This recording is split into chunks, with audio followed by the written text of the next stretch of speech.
Sa magandang mapagpalang araw po sa inyong lahat mga kapatid. November 1, dakilang kapistahan ng lahat ng mga santo sa kalangitan. Nandito po tayo sa reliquarium, nakapalibot ang mahigit 1,000 mga relic ng mga santo.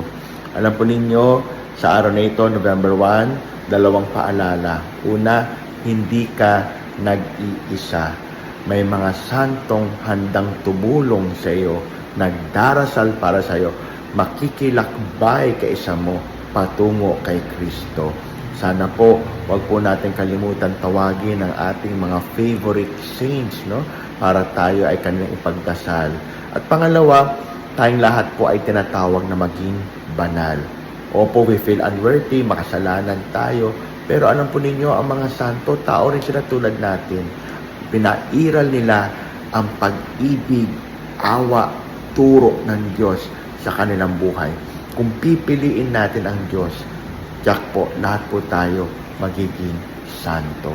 Mga kapatid, kung bumibisita po kayo sa sementeryo tuwing November 1 o November 2 sa inyong mga mahal sa buhay na yumao, huwag po natin kalimutang bisitahin ang mga santo dito sa reliquarium o sa mga simbahan na malapit sa inyo. God bless you po.